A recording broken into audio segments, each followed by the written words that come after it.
ಮಕ್ಕಳಿಲ್ಲ ಅಂತ ದೇವಾನುದೇವತೆಗಳಿಗೆ ಹರಕೆ ಹೊತ್ತುಕೊಳ್ಳುತ್ತಾರೆ. ಆದರೆ ಇಲ್ಲೊಬ್ಬ ಮಹಾತಾಯಿ ತಾನು ಹೆತ್ತ ಕರುಳ ಬಳ್ಳಿಯನ್ನೇ ಬಿಟ್ಟು ಹೋಗಿರುವ ಮನಕಲಕುವ ಘಟನೆ ನಡೆದಿದೆ. ಹೌದು, ಈ ದೃಶ್ಯ ಕಂಡು ಬಂದಿದ್ದು ಗುಂಡ್ಲುಪೇಟೆ ಪಟ್ಟಣದ KSRTC ಬಸ್ ನಿಲ್ದಾಣದಲ್ಲಿ. ಸಂಜೆ ವೇಳೆ ಮಹಿಳೆಯೊಬ್ಬರು ಬಸ್ ನಿಲ್ದಾಣದಲ್ಲಿ ಮುದ್ದಾದ ಹೆಣ್ಣು ಮಗುವಿನೊಂದಿಗೆ ಕುಳಿತಿರುವ ದೃಶ್ಯ ನಿಲ್ದಾಣದಲ್ಲಿದ್ದ CC ಕ್ಯಾಮೆರಾದಲ್ಲಿ ಸೆರೆಯಾಗಿದೆ. ಆದರೆ ಹೆತ್ತ ತಾಯಿ ಮಾಡಿದ್ದು ಮಾತ್ರ ಹೆಣ್ಣು ಕುಲವೇ ತಲೆ ತಗ್ಗಿಸುವಂತ ನೀಚ ಕೆಲಸವಾಗಿದೆ. ಪಾಪ ಏನು ತಿಳಿಯದ ಪುಟ್ಟ ಮಗುವನ್ನು ಪಕ್ಕದಲ್ಲಿ ಕುಳಿತಿದ್ದ ವೃದ್ಧೆಯೊಬ್ಬರ ಕೈಗೆ ಒಪ್ಪಿಸಿ ಇಲ್ಲೇ ಶೌಚಾಲಯಕ್ಕೆ ಹೋಗಿ ಬರ್ತೀನಿ ಅಂತ ಕೊಟ್ಟು ಹೋದಾಕೆ ಗಂಟೆಗಳೇ ಕಳೆದರೂ ಪತ್ತೆಯಾಗಿಲ್ಲ.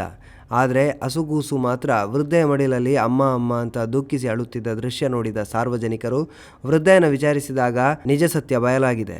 ವೃದ್ಧೆ ಕೈಗೆ ಹೆಣ್ಣು ಮಗುವನ್ನು ಒಪ್ಪಿಸಿ ಆಕೆ ತರಾತುರಿಯಲ್ಲಿ ತೆರಳುತ್ತಿರುವ ದೃಶ್ಯ ನಿಲ್ದಾಣದಲ್ಲಿದ್ದ CC ಕ್ಯಾಮೆರಾದಲ್ಲಿ ರೆಕಾರ್ಡ್ ಆಗಿದೆ.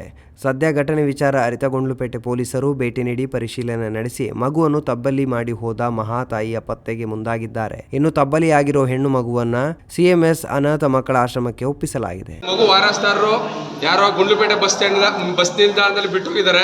ದಯವಿಟ್ಟು ಯಾರಾದರೂ ಬಂದು ಕರ್ಕೊಂಡೋಗಿ, ಆ ತಾಯಿ ಬಿಟ್ಟು ಹೋಗಿದ್ದಾರೆ, ವಾರಸ್ದಾರ ಯಾರಾದ್ರೂ ಬಂದು ಕರ್ಕೊಂಡೋಗಿ. ಈ ಮಗು ಹತ್ತಿರದ ಗುಂಡ್ಲುಪೇಟೆ ಪೊಲೀಸ್ ಠಾಣೆಯಲ್ಲಿ ಇದೆ. ಹತ್ತಿರದ ಪೊಲೀಸ್ ಠಾಣೆ ಸಂಪರ್ಕಿಸಿ ಈ ಮಗುನ ಕರ್ಕೊಂಡೋಗಿ ಯಾರಾದರೂ.